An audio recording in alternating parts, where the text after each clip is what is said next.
em Mateus 14. E eu vou ler somente do 25 ao 21. Aleluia, Jesus. Bendito e exaltado é o nome do Senhor.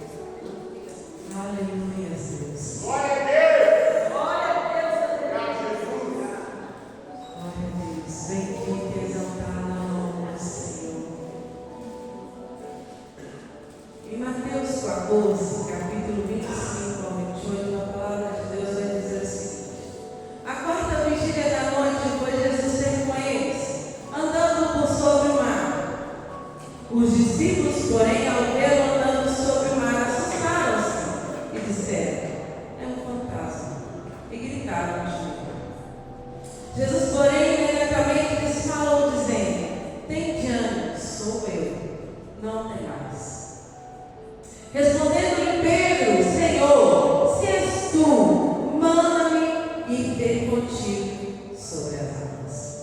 Podeis assentar, aplaudindo e glorificando a nome do Senhor. Bendito e exaltado é o Senhor. Antes que eu comece a pregar o texto, lá em 2 Reis 13, 14, Joás, que era um rei, ele estava passando por muita aflição, Israel era muito sitiado. E Eliseu, ele já estava velho. E ele dá uns direcionamentos para Joás. Ele fala assim: taque a flecha. Primeiro bate ela no chão e depois taque a flecha. Só que Joás, ele faz isso somente 3 vezes. Mas o que eu quero dizer? Porque Eliseu, ele fica bravo porque Joás faz isso. Porque todas as vezes que tem um profeta de Deus em cima do altar, ele está dando um direcionamento para as nossas vidas. E quando ele dá o direcionamento, o povo que está estudando, como Joás estava escutando, é quem vai direcionar o quanto aquilo que ele está falando vai impactar a sua vida. Porque quantas das vezes, e ontem eu estava pensando muito nisso, ontem eu estava num aniversário que era num lugar chamado, num lugar lá, e as pessoas naquele lugar estavam bebendo e tudo, sabe? E tudo aqui dentro faz tanto sentido. Quando tem alguém falando no altar, faz tanto sentido aqui pra gente, mas essa palavra não precisa fazer sentido lá fora.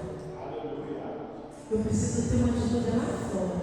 Porque aqui faz todo sentido eu escutar, faz todo sentido aquilo que no altar está falando, mas lá fora faz algum sentido.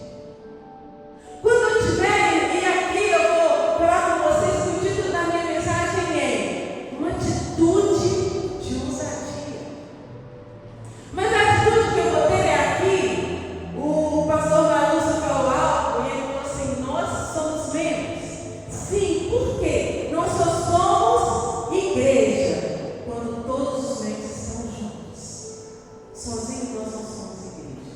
Nós somos membros que fazemos parte do corpo no qual Cristo é a cabeça.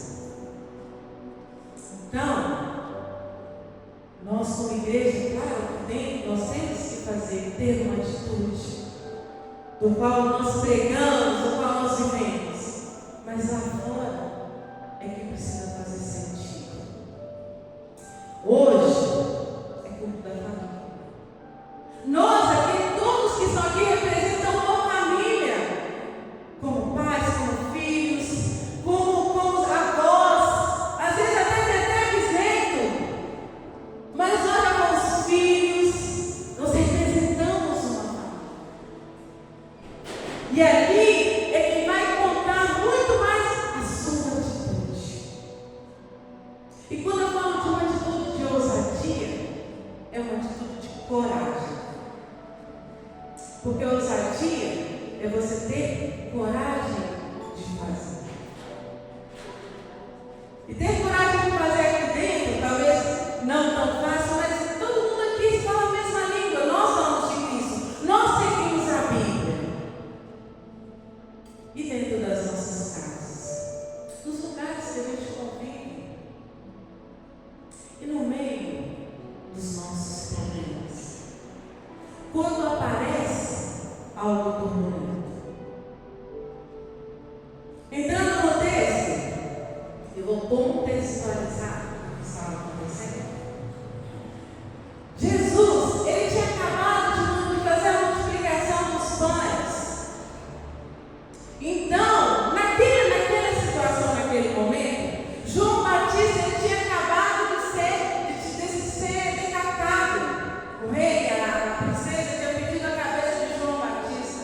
A Bíblia não vai falar, mas talvez Jesus tinha ficado triste. É claro, João Batista era seu primo. E ele tinha sido decapitado. Então, assim que ele estava com a multidão, ele já tinha dado o seu sermão, ele já tinha multiplicado os pães e peixes.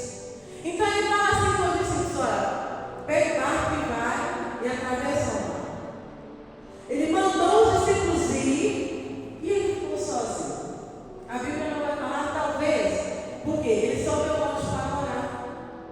E talvez ali, eu pensando, tá? Não está escrito.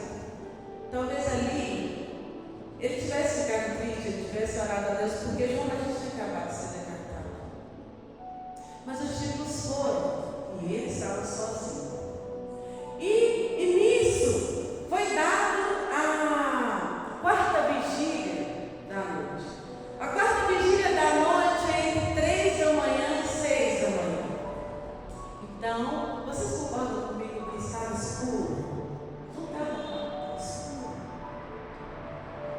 E aí, os discípulos estavam no meio do mar, já estavam longe, já estavam no mar da Galileia, já estavam longe.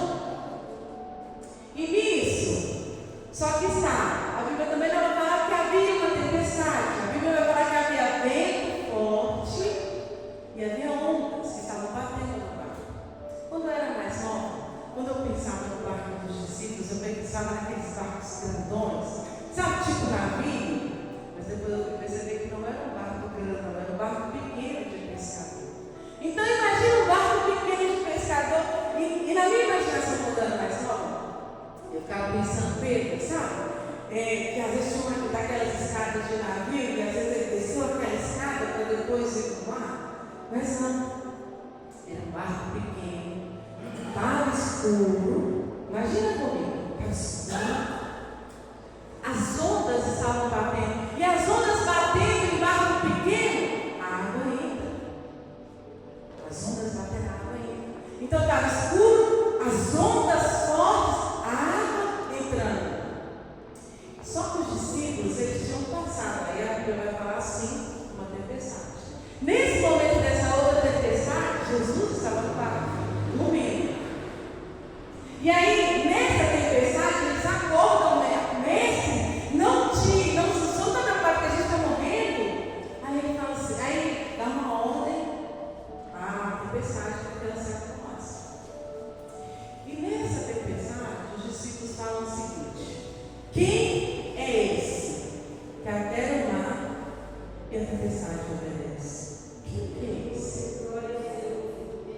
Só que agora eles vivem uma outra situação. Jesus não estava no barco. As ondas estavam vindo. Estava escuro e o vento estava muito forte. E a palavra vai dizer que o vento era o contrário. Então eles remavam para um lado, o vento batia para o outro. Então era como se eles nem estivessem remando e estando no mesmo lugar. No entanto, eu queria que você pensasse um pouquinho, porque eu sei que muitos debatem muito sobre isso. Vem um homem que eles não sabiam ainda quem que era. Olha, estava escuro, tinha vento forte e tinha ondas grandes. De repente, eles avisam de longe, nem sei como, que quando a gente vê uma pessoa de longe, pelo menos eu, quando olho uma pessoa de longe, também está tudo escuro, tudo preto assim. De longe, eles avisam alguém. Eu não sei você, eles estavam dentro do mar.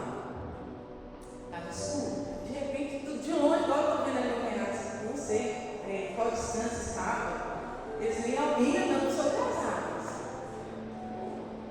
Eles pensaram que era um fantasma. Talvez se eu ou você estivesse lá no meu pensamento, alguém vindo andando sobre as águas. Só que eles pensam que é um fantasma. Jesus sabia dos pensamentos dele. sou eu. E o primeiro a falar é Pedro. Claro, os sanguíneos, os discípulos, o primeiro a falar é Pedro. Se é mesmo, Senhor, manda eu ir ter contigo. Aqui eu não consegui interpretar o seguinte: se ele estava duvidando ou se ele queria uma prova. Provavelmente era uma prova. Então, Pedro, numa atitude de ousadia, ele pisa fora. Agora pensa, o vento, as ondas batendo, a água dentro do mar, e Pedro coloca o pé lá fora. E ele anda. Mesmo que tudo não passasse, mas ele depois aconteceu fácil, mas ele andou. Ele andou. Ele saiu do barco. E eu não sei você, e os discípulos também não, porque ninguém teve essa coragem de falar: Senhor, então manda aí que eu vou. Porque ele falou assim: manda eu ter contigo. Jesus falou: então vem. E ele foi. E a situação é totalmente contrária. Totalmente contrário. O lugar mais seguro naquele momento era dentro do mar. Mesmo que tivesse ondas, mesmo que tivesse ventos, mesmo que tivesse escuro, o lugar ainda mais seguro era dentro do mar. Só que Pedro resolve sair do mar. Ele teve uma atitude. A situação era difícil. E aqui eu quero falar com você que muitas vezes nós enfrentamos situações difíceis. O Senhor, Ele nos ama incondicionalmente. Ele te ama tanto, mas te ama tanto. Você que é mãe, você sabe um pouquinho só do que é isso. Porque Ele enviou o seu filho, o seu único filho, para morrer no seu lugar. Porque abriu uma célula de dívida para mim e para você por causa do pecado. E por amor, Ele enviou o seu filho para morrer em nós. Mas muitas das vezes nós passamos coisas porque nós não temos uma atitude de coragem. Porque Ele fala assim para a gente: vem. E a gente vai falar: o lugar mais seguro é onde eu estou. Onde eu estou é o lugar mais seguro. Mas o barco está balançando, a água está entrando, mas é o lugar mais seguro, eu vou ficar aqui. E Jesus fala: vem, eu vou te mostrar coisas sobrenaturais. Mas assim como os outros discípulos, eu não tenho coragem de colocar o pé do lado de fora. Às vezes as vozes dos outros, que é a tempestade muitas vezes da nossa vida, soa muito mais alto do que a voz do Senhor falando bem. O diagnóstico fala muito mais alto. As pessoas, e eu não sei vocês, eu nunca me senti tão afrontada como nos últimos tempos. Parece que eu sou um peixe fora d'água. E muitas das vezes dentro da minha família. Na verdade, como são as pessoas que a gente mais convive, é mais dentro da nossa família. De pessoas falarem assim: mas isso não aconteceu. Por que não acontece de novo? Mas a culpa muitas das vezes realmente é nossa. Por quê? E as nossas atitudes? Sabe por quê? Nós somos sal e nós somos luz. A luz, ela tem que brilhar no meio das coisas. Ela tem que fazer a diferença. Eu não sei se alguém aqui já comeu comida de hospital sem sal. Gente, é muito bom. É muito. Pode ser a comida a mais bonita. Pode ser uma comida assim, que você mais gosta. Mas se não tiver sal, é muito ruim, até de engolir. Você nem come direito. Porque o sal, ele faz diferença. O sal, ele faz diferença. Então eu preciso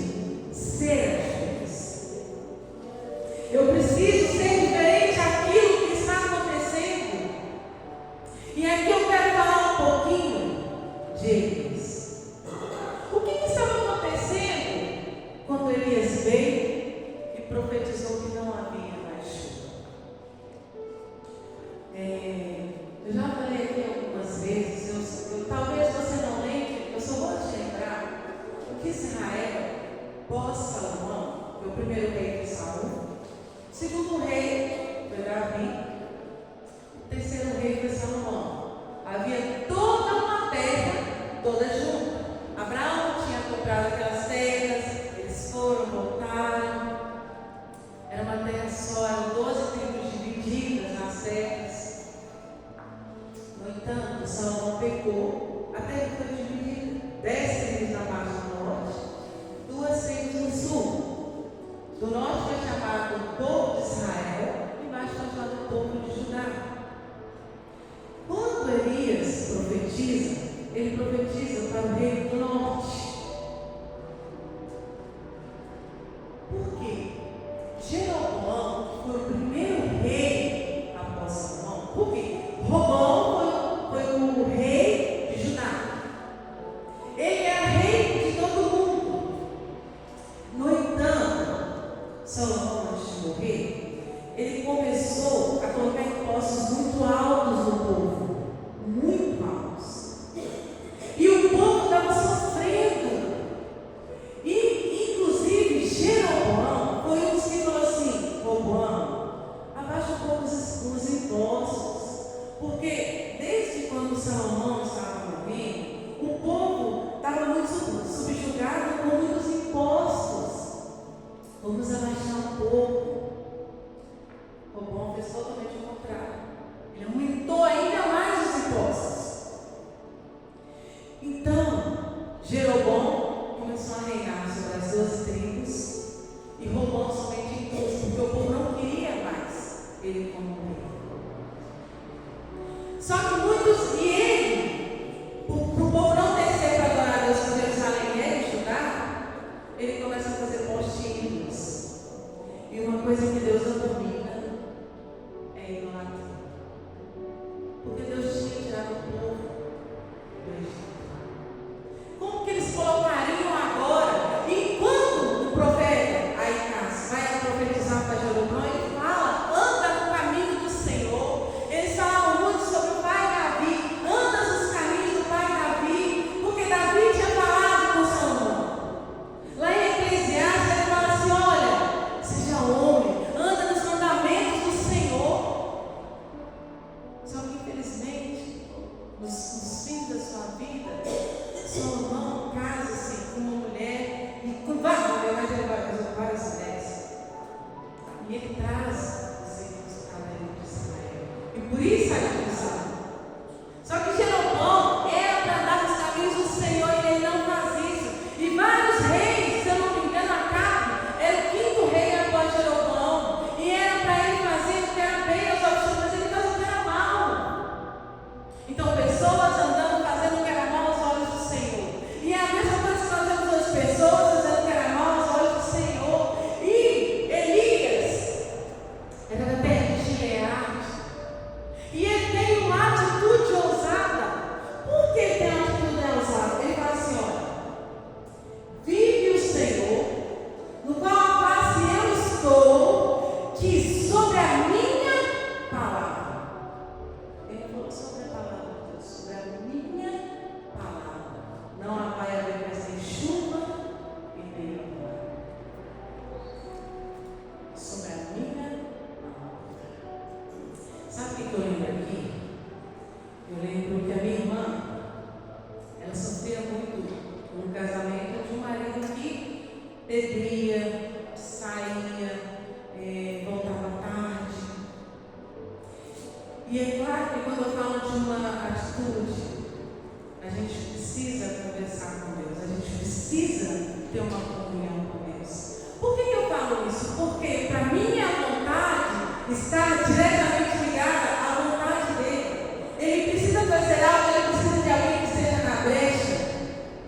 A minha irmã um dia ela estava sentada orando e ela falou assim com o Senhor, assim, uma atitude de ousadia: Senhor, antes de eu terminar essa oração, eu quero ver o meu marido na porta da minha casa. Antes de eu terminar a minha oração.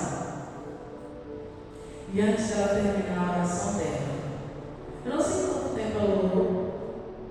Engraçado, eu morei um tempo em São Paulo. Eu não sei se eu estava lá ou se eu não estava. Mas parece que eu vejo ela estava numa mesa de madeira, orando. E antes dela terminar, ele a voltou no portão. Porque foi uma atitude de ousadia. Sabe o que o diabo quer? Que você fique na sua casa chorando a sua situação. Eu não vou conseguir.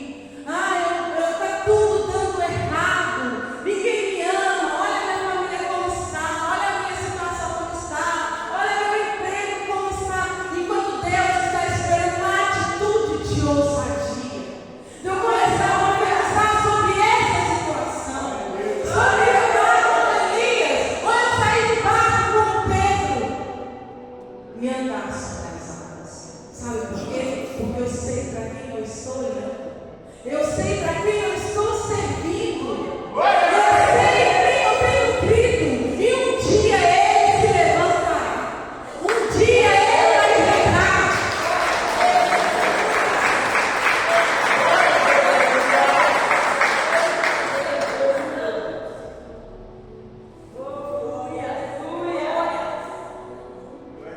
É Deus.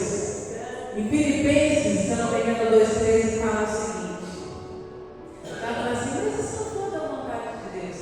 A palavra de Deus vai dizer o seguinte, que é Ele quem opera o querer e o efetuar, segundo a sua vontade. É Ele quem opera. É Ele quem opera o querer e o efetuar. Eu também quero falar de Neemias. Por que eu quero falar de Neemias? Porque ele também teve uma atitude. O que também estava acontecendo na época de Neemias? O povo, ele estava voltando para a terra. E nós cantamos semana passada, o Salmo 123, que eles estavam com muita alegria. Olha o que o Senhor fez, o Senhor tirou a gente da Babilônia e está voltando de novo para a terra que Ele nos deu. Eles voltaram com sementes de lá. E os povos olharam para Ele e falaram assim, grandes coisas fez o Senhor por esses. E eles cantavam, grandes coisas fez o Senhor por nós. E por isso nós estamos alegres. No entanto, quando Ele chegou na terra, a terra estava toda destruída. Não é igual hoje que nós temos muros nas nossas casas. Se vocês verem aqueles filmes antigos, vocês vão ver que as cidades elas já tinham muros ao redor. A cidade não tinha mais muros. Os muros estavam todos destruídos. Então, cidade sem muro era cidade sem proteção. Qualquer cidade que viesse guerrear contra eles, eles não tinham proteção. Estava tudo destruído. E Neemias, ele vivia no palácio da Babilônia. Então ele tinha tudo de bom. Ele estava na zona de conforto dele. Mas ele pergunta, como que estão aqueles que voltaram para a terra? E Neemias, ele conhecia a terra. Porque Neemias, ele nasce na Babilônia. Judeu, nascido na Babilônia. Então ele conhecia as histórias, porque as histórias eram passadas de pai para filho. A história de Israel era passada. Então ele conhecia a história, ele sabia o que Deus tinha feito. Ele sabia da profecia de Jeremias que com 70 anos eles iriam voltar. Só que a cidade estava destruída. E ele pergunta, o que aconteceu com o povo? Como que está? E eles falam, olha, eles voltaram, mas a cidade está destruída. Ele ouve essa situação sem tristeza. E aí ele tem uma atitude, porque o rei pergunta para ele assim, porque ele nunca tinha chegado na presença do rei triste. E ele chega na presença do rei triste. Então o rei pergunta, por que o seu semblante está caído? E ele fala sobre a terra dele. Então o rei dá permissão e ainda dá para ele condições para ir para a terra.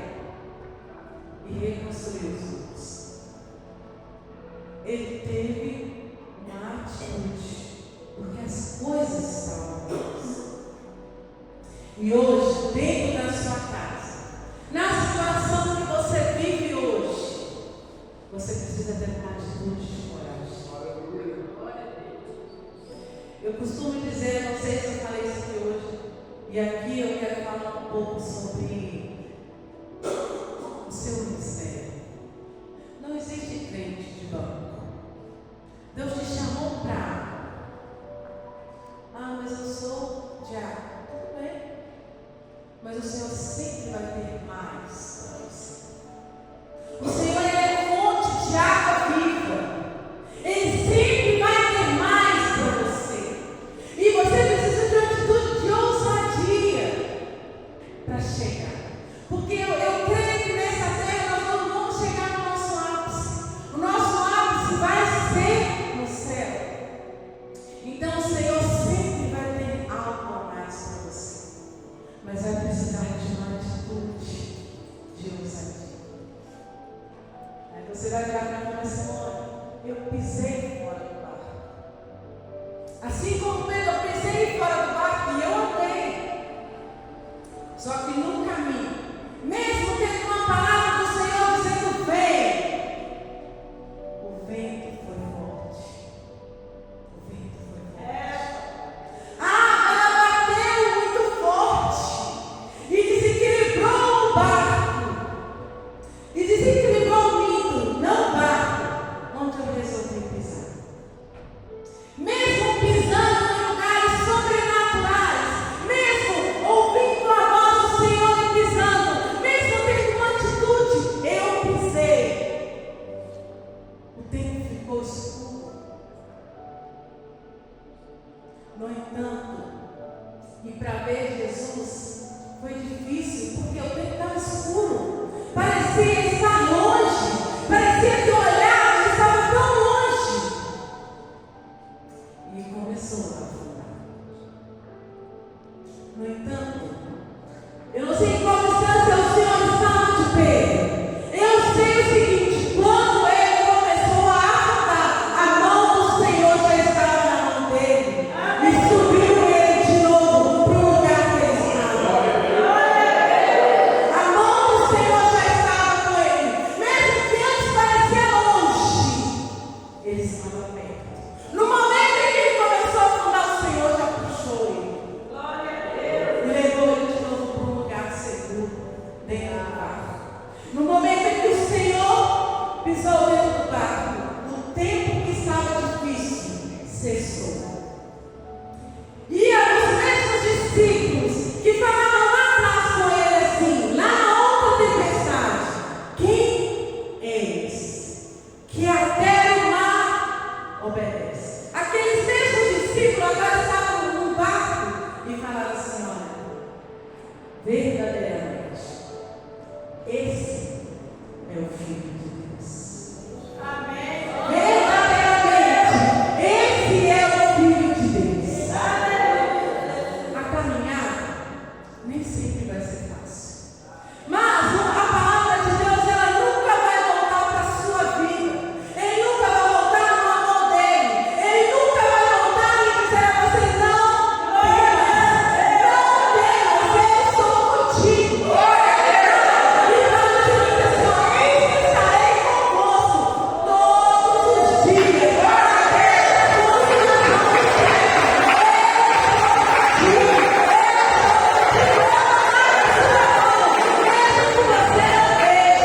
Ele não larga a sua mão. Ele está contigo. Creia que se você tomar atitude, e se você tomar uma atitude de coragem, Ele está com você. Ele te vê. E se por acaso começar a afundar porque o vento é forte, é Ele que vai segurar a sua mão. É Ele que está contigo. Se for para chorar, chore aos pés do Senhor, falando: Senhor, eu creio. Está difícil, mas eu creio. E para terminar, eu quero contar um testemunho. Eu acho que eu já até contei ele aqui uma vez. Eu sou química, né? Eu sou a coordenadora da qualidade da minha empresa. Eu profetizo da empresa que eu trabalho. E em 2023 nós recebemos a vigilância sanitária. Ela precisa ir olhar como que são as coisas. E ela chegou lá e a festa estava marcada E não tinha como voltar porque eu não posso tirar férias em dezembro, porque senão vem as luvas. Então minhas férias estão marcadas, não tinha como não sair de férias. A vigilância chegou lá e ela reprovou quase tudo na empresa. Então a gente precisava, porque tinha mudado uma norma que é uma legislação brasileira. Então a gente tinha que mudar muita coisa. E era eu minha responsabilidade naquela época. Só que eu ia sair de férias. Eu já tinha até viagem marcada, eu já tinha pago, não tinha nem como. E a empresa contratou um consultor e falou assim: não pode tirar férias. Mas eu não tinha como, minha viagem estava marcada, eu tinha que ir. Só que eu viajei assim, com o coração muito apertado. E eu falava: Senhor, e agora? O que a gente vai fazer? E eu lembro que a gente foi numa igreja. E eu sempre acreditei que o Senhor ele sempre vai fazer algo.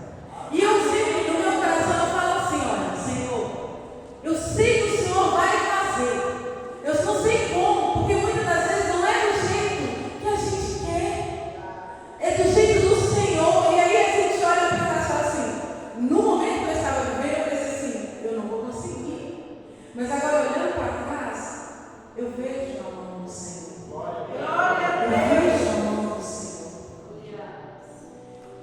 E nós somos uma igreja lá perto. E Deus, Ele usa os profetas dele. Muitas vezes paciência que diga o Senhor, não. Às vezes o profeta está falando e às vezes uma frase é aquilo que você precisava escutar. É o Senhor falando com você. A palavra de Deus vai dizer assim: olha, se hoje você escutar a voz do Senhor, não endureça o vosso coração. E lá dentro daquela igreja, eu não lembro que a irmã pregou, a pastora da época, não lembro.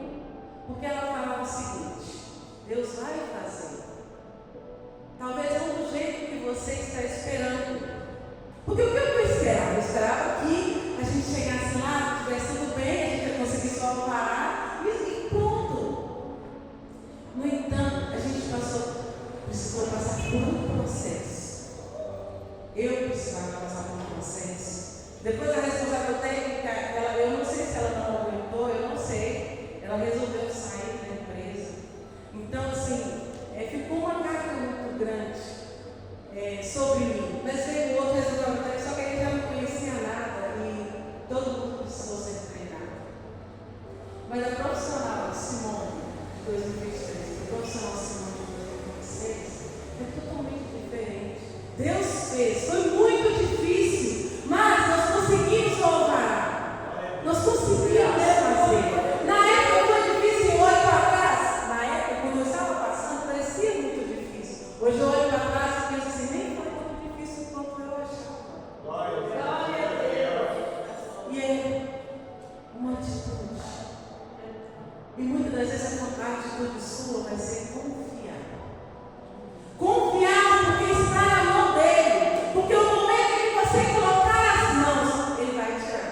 E vai esperar até que você coloque nas mãos dele. E porque ele é quem vai fazer. Ele cuida de você. Amém. Tem um hino que canta assim: é meu, somente meu, todo trabalho.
Deus.